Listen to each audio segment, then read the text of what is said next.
Hello and welcome to Occupied Thoughts, a podcast brought to you by the Foundation for Middle East Peace. My name is Ahmed Moor. I'm a non-resident fellow at the foundation. Today's April 11th, 2025, and I'm delighted to be here with Hanno Hauenstein, who's an independent journalist operating out of Berlin. And lately he's been interpreting, I'd say, a lot of the developments in Germany for those of us who aren't very intimately um, involved, I guess, with continental European politics, who don't have a deep understanding of how things work in Germany.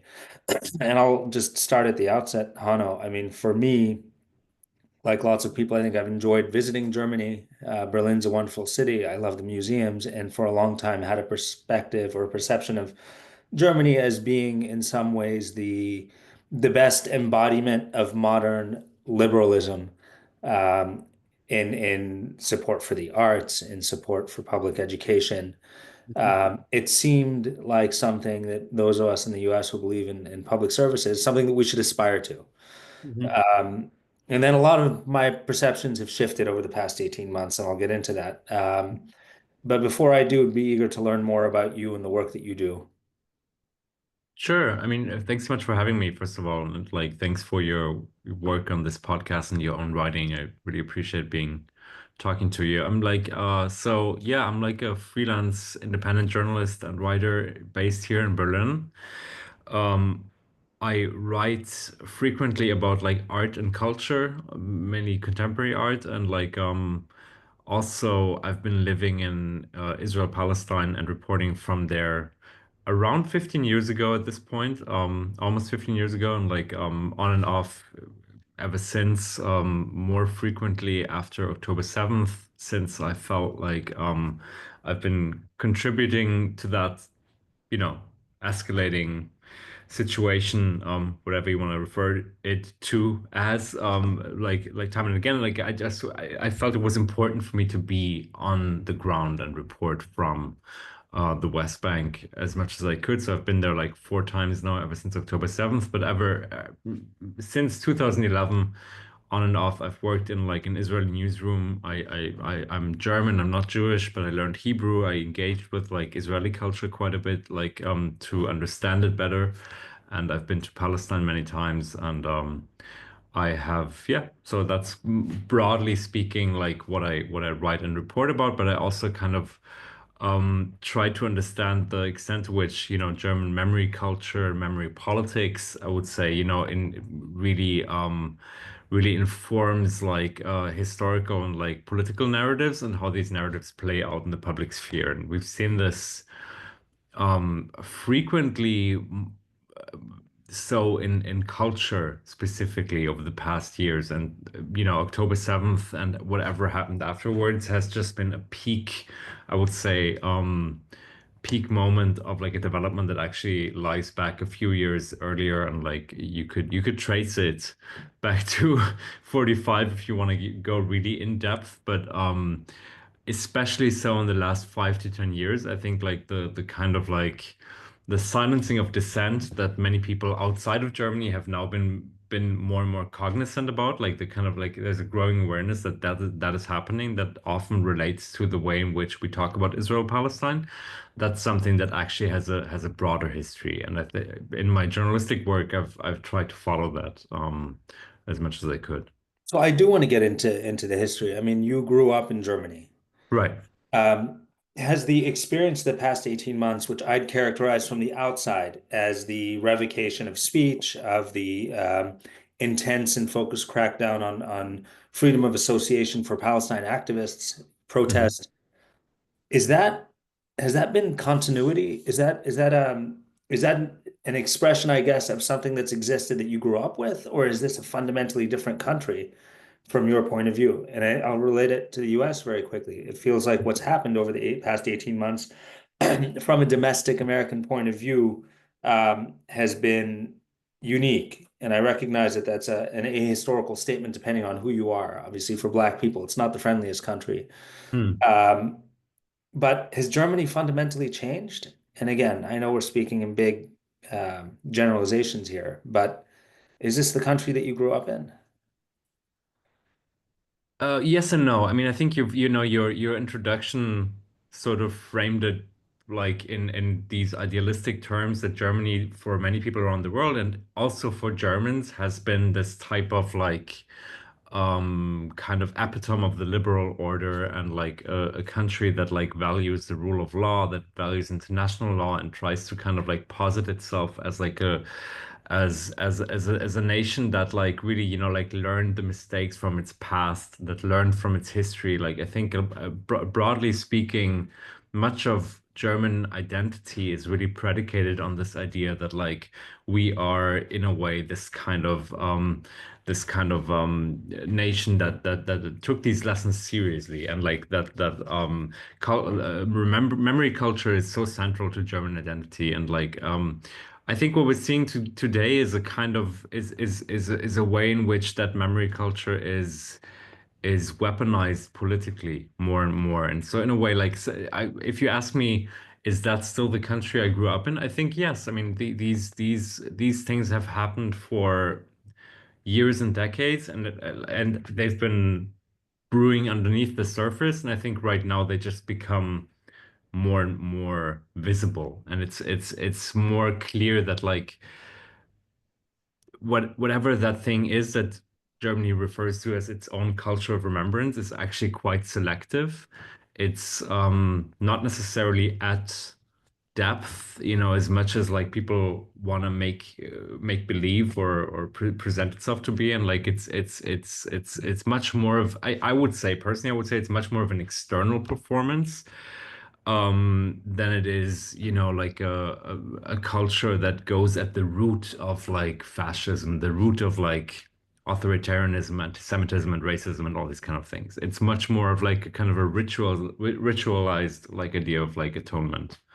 Right. Yeah. So I should note now that we're speaking because of a Guardian essay that you wrote in which you described the increasing repression, and we're going to get to the essay. Uh, Hmm. but I have a question just about how all of this is manifested, for young children in the educational system in Germany.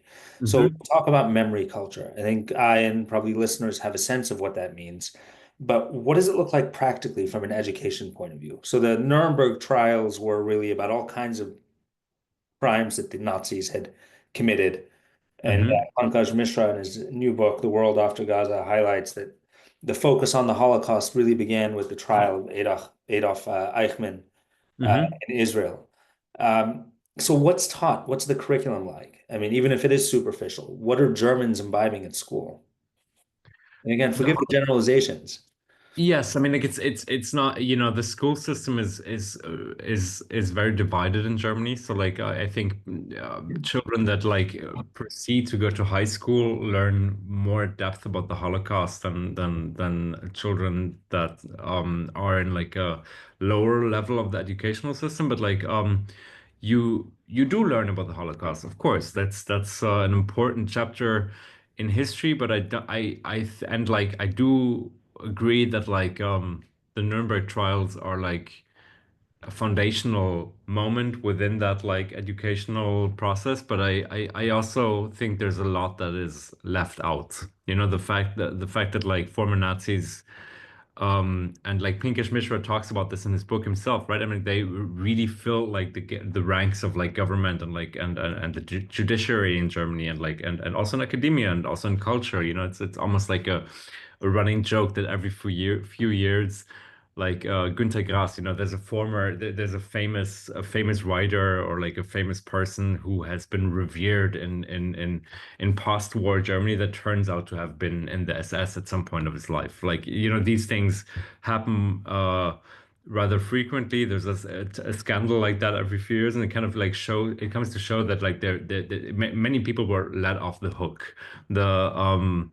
The kind of process of coming to terms with history is something that like happened much later. You mentioned like the Eichmann trials, that was in the 60s, right? I mean, like, this is something that like it was a very delayed process. And I think the kind of memory culture we as Germans refer to as such today is something that formed, I would argue, more towards the 80s, actually. Like there's a I don't know to what depth we want to go about this, but like there's a famous famous chapter in that history. It's referred to as the historians' dispute, where like this social philosopher Jürgen Habermas publicly battled with another philosopher, another historian, to establish the idea of like historical singularity of the Holocaust. Up until that point, there was a reading of that history that the Nazi National Socialism and the Holocaust was actually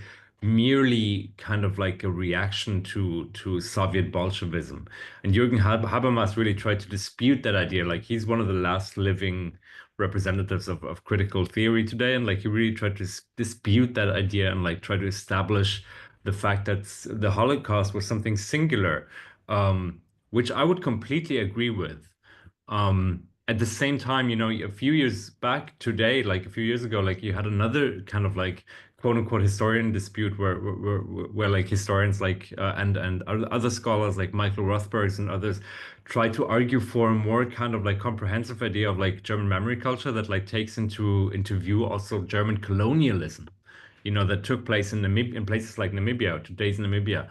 And many people, it was super interesting to watch because actually, when this debate played out, like many people would immediately kind of like um, they would argue against trying to compare these things because they would say like this is an attempt at relativizing the Holocaust.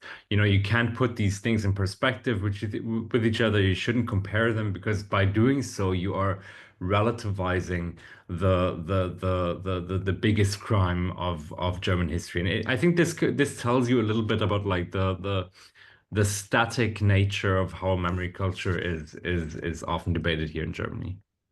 Well, let me inquire because it comes up in the Mishra book as well, and certainly in other places. Emile César argued that what was so notable about the Holocaust is that it took place in European soil.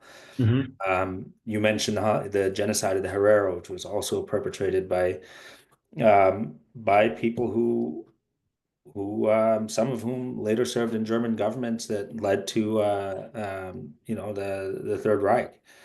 So very much, within that lifetime. That's the earlier part of the 20th century. So why why exceptionalize the Holocaust relative to at least this one other genocide perpetrated by uh, Germans in the early 20th century, the Herero, Namibia?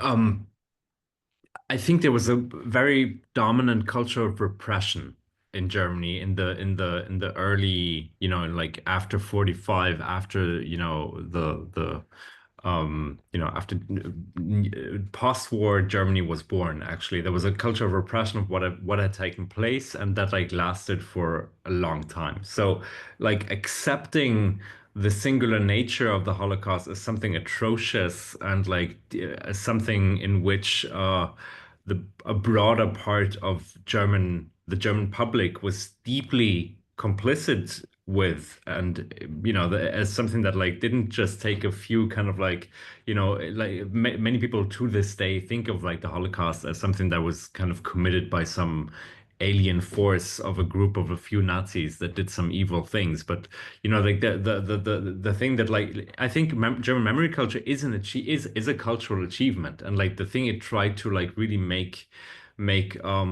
people aware of is just like the degree to which like the broader public in Germany was really complicit in. But in some way, I think like this kind of idea of singularity has been put so absolute. And you know, Pinkesh Mishra speaks about it, like Enzo Traverso also did really exceptional work about this, that like this kind of, you know, sort of in German you would like call this Verabsolutierung, you know, like to try to like maximize this idea of singularity to the point that you cannot really put it in relation anymore to other things that happened in that history. And as you pointed out, you know, like the first genocide of the 20th century in Namibia was really also very much informed the way in which the Nazis later um, you know, went about like the systematic killing of specific groups. And even today, even if you only look at the Holocaust in and of itself, Sinti and Roma groups today often argue that they are not part of like this national culture of remembrance, that like there is like a way in which this culture of remembrance is deeply selective. And I think part of this has to do with the fact that like when the state of Israel was born for Germany, this had a function. Many Germans kind of came to think of Israel as this kind of like happy ending of their own history. You know, like it's like there is a state, it is militarized, it is broadly secular, it is like it's a safe haven for Jews. So, and I'm obviously very much simplifying here right now, but like in like within like the public understanding, I think Israel came to be somewhat of a function for German national identity, of like kind of a soothing idea of like, okay, Jews have a state now, things are good again. And like that's just like broadly speaking the way these things are often debated. And I think right now, like what we see in the past years is that, you know, Germany has made Israel's security its raison d'etat, its Staatsräson. It has like passed a number of resolutions in which BDS is criminalized, even though that is not like legal, but it is formulated in this way, in like the kind of like a formulation of public intention. And this Staatsräson is reinscribed now in this new coalition that's just been formed a few, like, I mean, just now basically. Staatsräson appears in numerous like places in this coalition treaty, and like it's something that is very much informing like Germany's foreign policy, but it's also its interior policy. So I absolutely want to talk about that. To my understanding, that language, Staatsräson, is that the correct pronunciation or close, I Right. hope, Yeah, yeah, yeah. only emerged with Angela Merkel. Hmm. So fairly modern perspective on why Germany exists. And here in the United States, you know, we talk about life, liberty, and the pursuit of happiness. It's in the country's founding charter, effectively, that language, and that orients the identity, I'd say, I would argue, of lots of Americans. That's what life here is about. For Palestinians, another culture I have a lot of, you know, an intimate relationship with, freedom and resistance are two animating ideas. Um, this idea that the German state exists to safeguard Israel's existence, you know, as somebody who's grown up in that country, was this the expression of something that you've felt in the air, or that something you would have arrived at if somebody had said to you, why does Germany exist? Or did it really begin to register when Angela Merkel stood up and said, no, this is why Germany exists? I'm not sure that's the way she frames it. The way I understand Staatsräson and the way she framed it was that like Israel's security is part of Germany's raison d'etat. It's you know its intentions, not its. I don't think like that interpretation is 100% accurate, as in like the reason why Germany exists, but like it's at the core of Germany's uh will, and like its political ambition. I think that's a deeper understanding of it. And I didn't grow up with that, no, because I again like this was something that came up only in the early 2000s.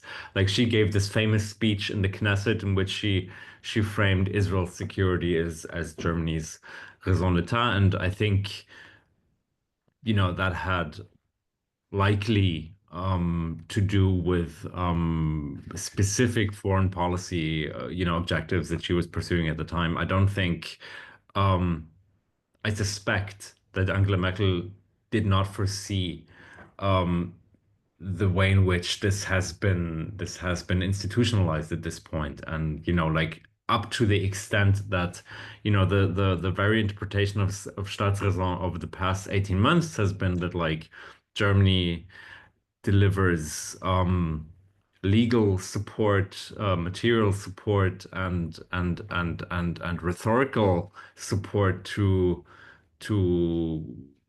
effectively what can't really be described with anything but like a genocide, right? I mean, like, this is like in many ways directly opposed to Germany positioning itself as like the safeguard nation of like international law and like human rights and a kind of universal idea of like the rule of law in general. I mean, like we see that like this kind of idea of like historical exceptionalism that's like this twin relationship with Israel is increasingly endangering Germany's role in the international stage as a nation that like wants to uphold the international order. I think these things are coming in conflict with each other more and more over time as Israel escalates its genocidal war and like as these kind of far right politicians are dominating Israel's policy making. Thanks for that clarification. Okay, because that is how I've read it, that it's this kind of constitutional element of German identity at this point, preserving and protecting Israel as such, no matter what it actually is. You were right in that. That is true. Like Staatrason means that it's part of German identity to guarantee for the safety of Israel. But I don't think it would like go to the extent of saying that like it's Germany's reason to exist. That would be the differentiation I would make. Yeah. So you just use the word genocide and genocidal. I, for a long time, and I was naive in this respect, believed that we had freedom of speech as kind of an absolute right here in the United States, and that commitment to the First Amendment to the U.S. Constitution set this country apart from other, quote, Western democracies. You can say you can praise Nazis here, you can praise Zionists, you can praise whomever you like, or you used to be able to. And that isn't really true in Germany. It's not true in the UK. It's not true in France. Um, so the language that you just used, genocide, I mean, is there any concern or is there any feeling that, there are limits here to what can be said in Germany today? And what are the consequences? Or have I misunderstood? Again, I'm sitting on the outside. Is that a misunderstanding of what restrictions on speech in Germany really look like? You mean like if one would like use those words in Germany, if there would be restrictions on that, or like Yeah, yes. yeah. Can you I, print the word yeah. genocide in German? Um, By now you can, and it's done so more and more, but like very much only I don't want to I don't want to come off as too generalizing. That like, these things are happening in varying degrees, and we're talking about like institutions such as universities disinviting Francesca Albanese time and again, and they're doing so arguably because she is anti-Semitic, but these things are, you know, very broad accusations that like are hard to prove and like are very like concerning, I would argue. And she's not the only case. I mean, we had the case of Adania Shibli, of like Masha Gessen, um And to be clear, sorry to interrupt, these aren't anti-Semitic people. Masha Gessen is Jewish and Francesca is a UN rapporteur. They're just Yeah, accused of yeah, of course. I yeah. mean, like, the argument is always, also Jews can be anti-Semitic, which, I assume is probably true, but like the way in which these cancellations of in culture and academia and filmmaking, we've seen this so many times now, like Yuval Abraham and Bassel Adra, the two filmmakers of this like really, really fascinating documentary No Other Land, that shows the kind of forced displacement of Palestinians in Masr Fayyata in the south of the West Bank. Like, this movie was premiered in Berlinale way before it won the Oscar now.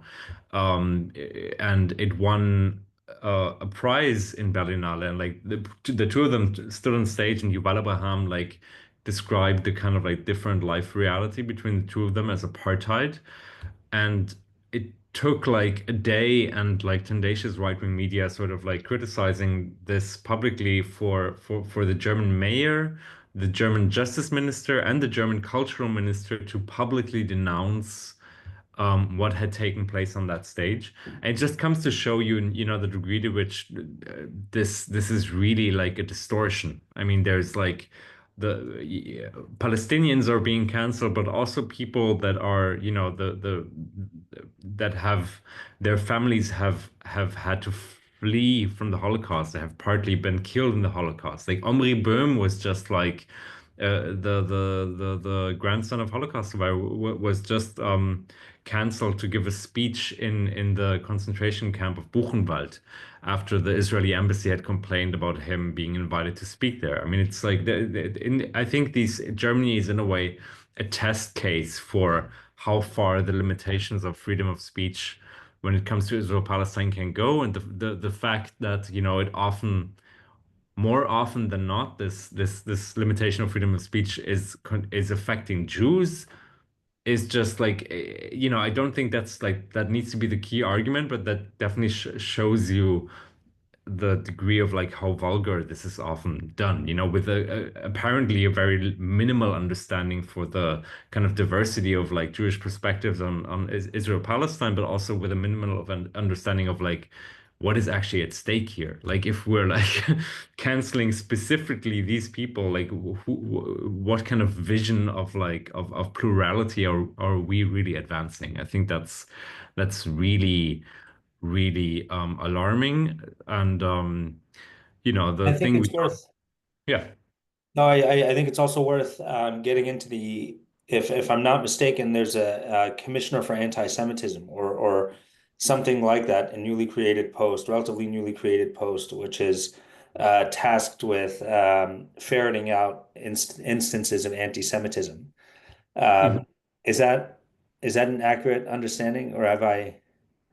Right, right. I mean, there are like at this point, there are ministers for combating anti-Semitism, and there doesn't exist a similar um,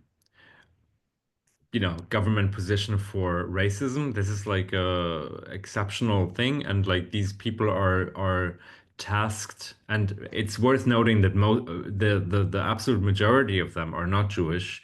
And like there's one that is the federal minister for battling anti-Semitism, that is someone named Felix Klein, and there are on the state level, on the not federal level, but Germany is divided into 16 local states, and these each of them has their own commissioners as well. And like practically speaking, what they are tasked with is identifying anti-Semitism in areas that are publicly funded, which you need to understand that culture in Germany is very broadly publicly funded, way different than the US model where culture is often privately funded.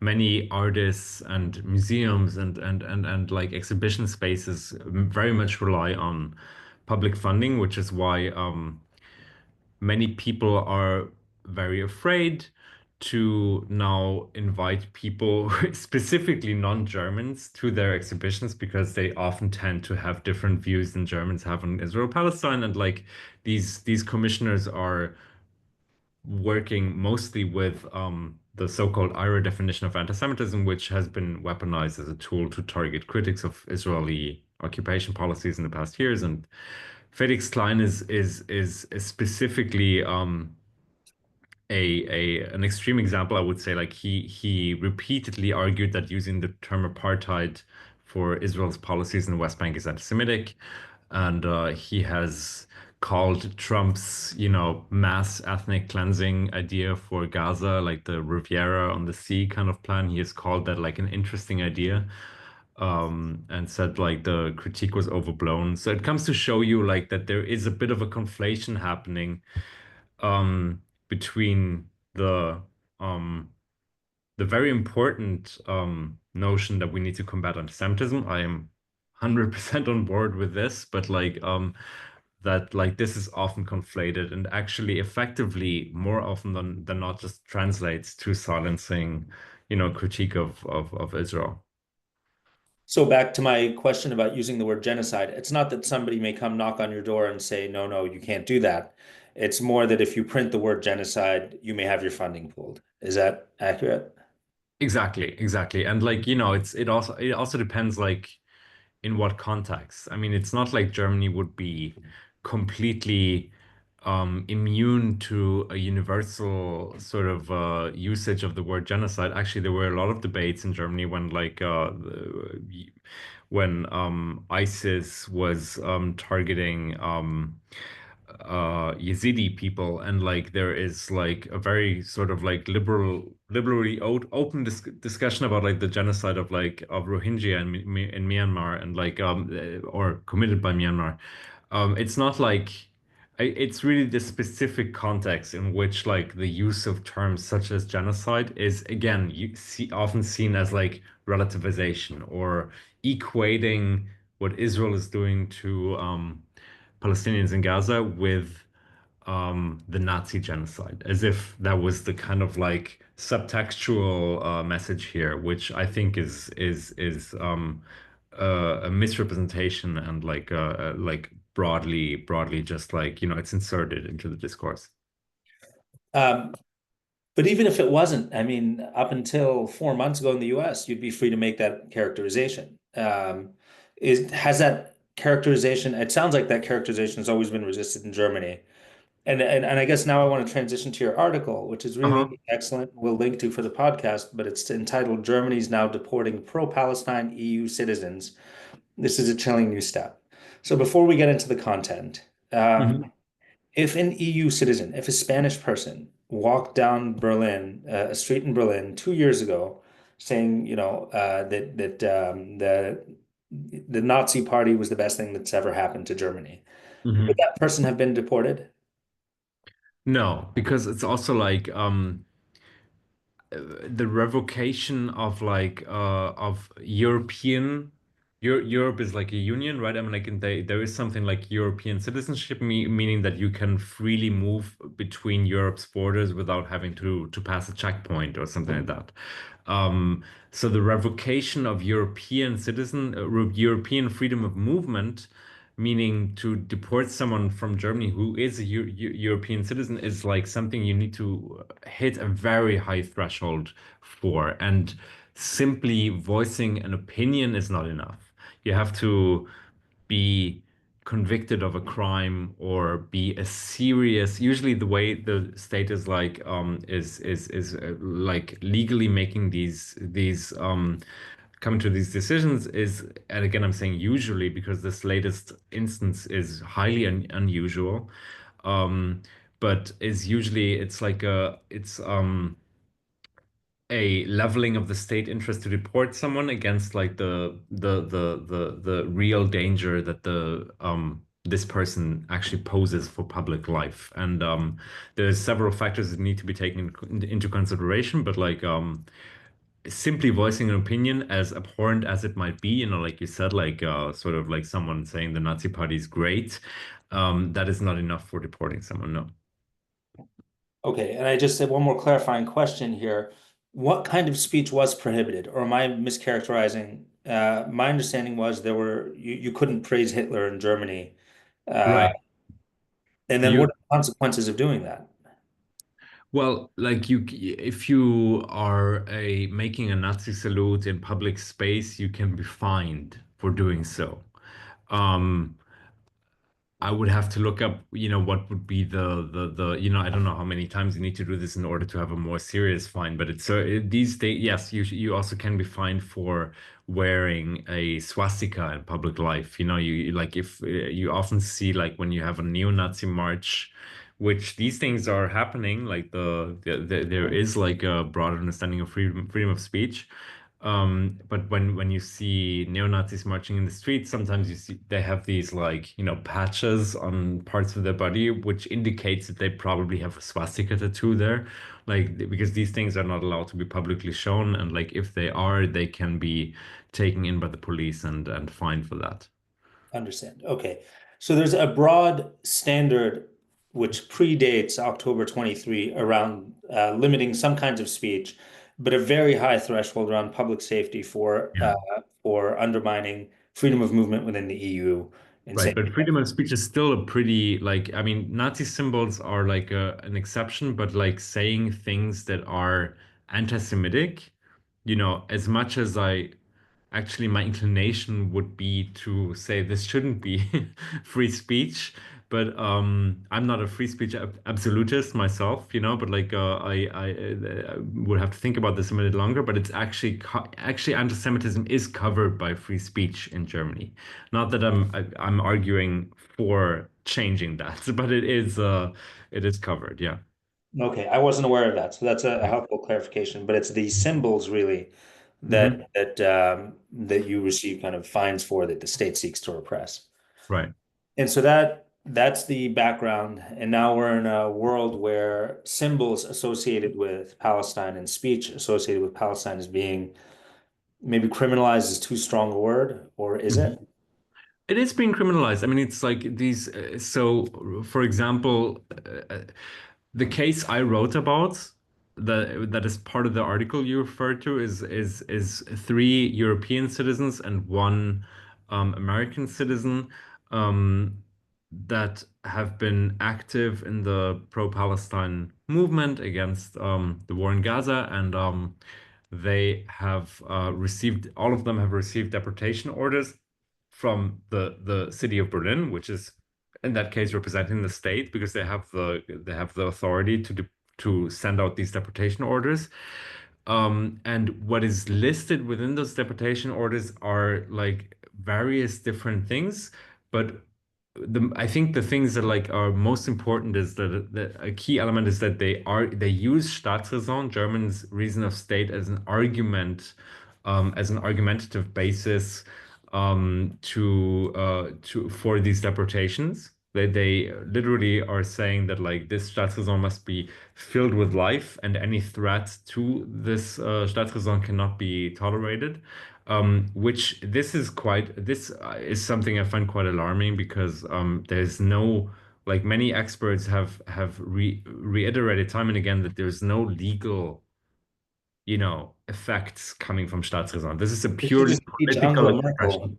Say She made a again? speech in Jerusalem 20 some years ago. Yeah, but And it's not a now there's law. It's not a legal argument. It's just like a political expression of will, and like the way it's being used now is as if it was laying a legal foundation.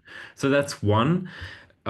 And the other thing is that like there's repeated points with like repeated instances within these deportation orders where there are things listed such as like calling a police officer a fascist or supposedly shouting something that indicates anti-Israel or anti-Semitic um, intentions, such as free Palestine, free Gaza, from the river to the sea, Palestine will be free, which is like a legally contested slogan in Germany, which German courts um, the states treat this differently, but some German courts are arguing that this indicates support for Hamas, and that's why it is illegal. So this is now like these things are part of these deportation orders. There is also other things, like all four of those people are supposed to have been part of like a protest action that allegedly involved threatening people with objects that could have been used as weapons. But none of these things are proven. Like the four have not been convicted of any crime. And there is at this point these are accusations that like are leveled, but there's no legal proof to indicate that all of them have actually been part of these actions. And like I think some of those arguments within the deportation orders really show you that there is kind of you know the direction to which this is going is that that like migration law is increasingly being used to and weaponized to punish dissent on Israel Palestine. and that's for foreigners described as people who don't hold citizenship in Germany. What about domestic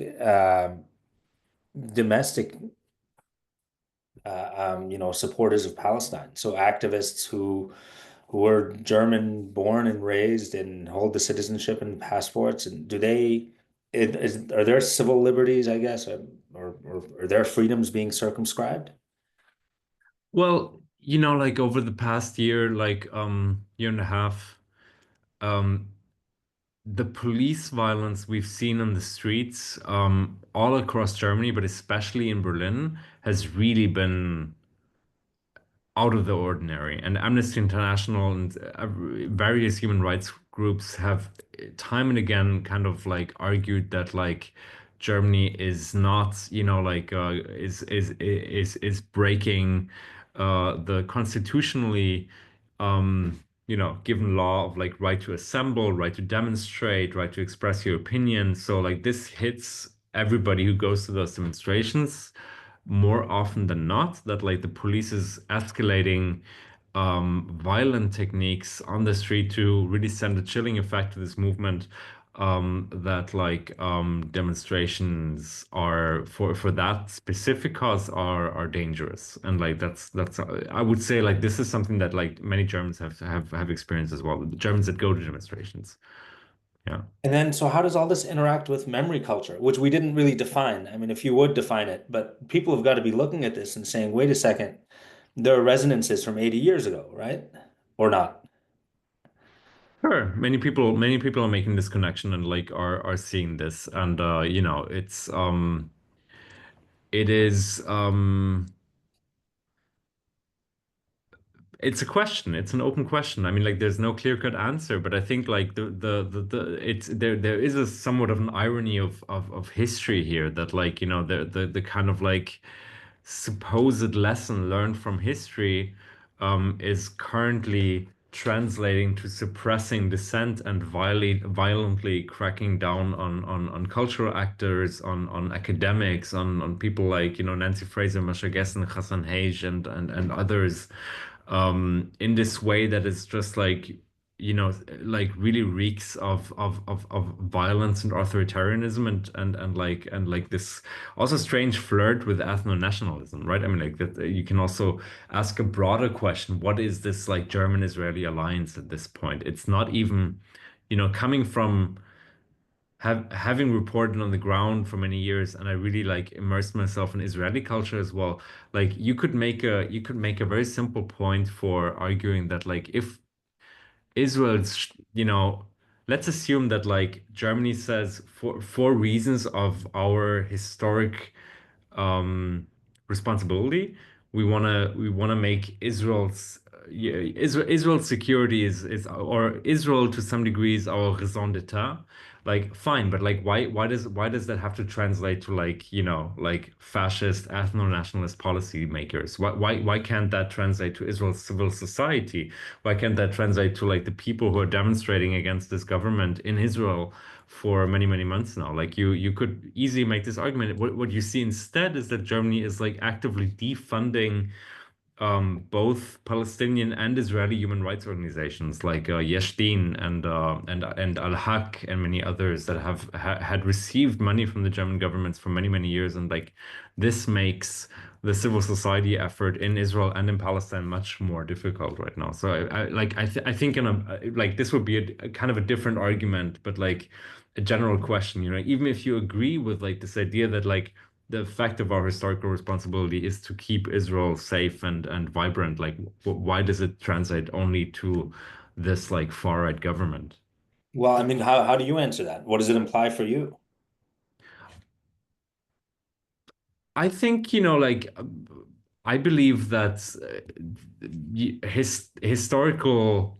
As a German person, I do feel like a sense of historical responsibility. Like, I'm very engaged in these questions exactly because I think these are important questions to answer, but I think like the discussions around them is extremely static. And when politicians that have no problem whatsoever, like Berlin's mayor, like is taking photographs with Elon Musk and like being proud of himself, for Musk, who is really flirting with fascism these days, um, is building a Tesla factory in Berlin, and like at the same time denounces like the heirs of like Yuval Abraham, someone, and Bassel Adra, like Yuval Abraham is like Holocaust family, like I mean, and calls those people anti-Semites. I think something has seriously gone wrong, in Mhm. this interpretation of history of responsibility. I personally, I have a personal connection to Israel Palestine. I have many Israeli friends and also Palestinian friends, and I personally feel like, if I were to make the policies here, I would like try to invest in like in people like Yuval and Basel, like in the civil society efforts to build a future together, whatever that might look like. But instead of doing that, we are really supporting, something that is like a country that is currently aligning with like the most far right forces in Europe with Viktor Orban, in the US with Trump and these people. And like I think that's a serious mistake. So here in the United States now, there was an important poll that just came out, an authoritative poll, 52% of adults polled, I'm sorry, 52% of Americans regard Israel unfavorably. And that number increases to about 70% when you're talking about Democrat or Democrat leaning Hmm. independents. Um, in many ways, or I guess you could argue here that the cat's out of the bag. Um, People have seen apartheid, they've seen genocide, and all the repression in the world isn't going to reverse that. Is there an analog in Germany? And I'm just thinking about Elon Musk. I mean, if sales of Teslas are any indication, people aren't very excited about Elon Musk's trajectory in Germany. Hmm. But is there a sense that you have that the relationship or the view or the idea that Israel is a rosy coda to the Nazi Holocaust, is that changing?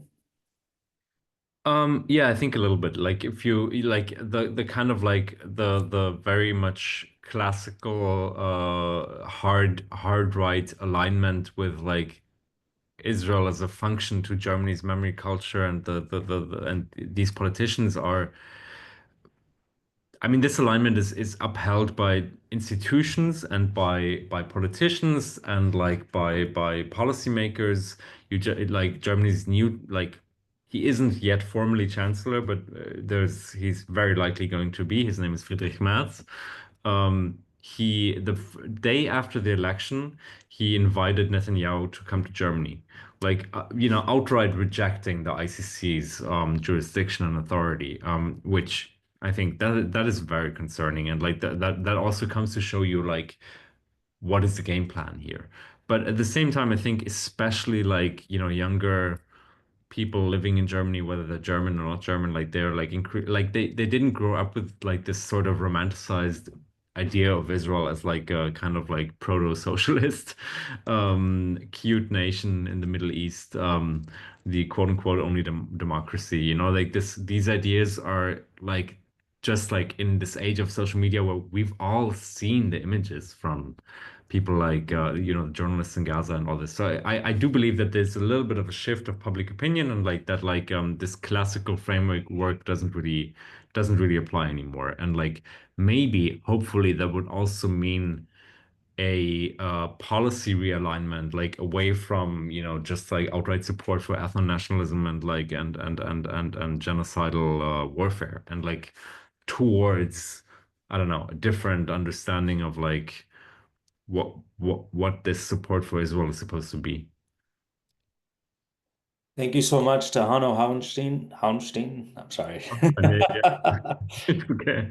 for your time and analysis. Germany continues to be one of the most important countries in the world, and Germany's broken my heart, and I hope it'll come back around. Happily. To our listeners for tuning into this episode of Occupied Thoughts. Please make sure to check out the FMEP website, fmep.org, for resources related to this podcast, and we'll post Hanno's latest Guardian article there. I want to thank you again and hope to talk again soon. Thank you so much, Ahmed, and thank you for your important work. I really want to read more of it. Have a good day.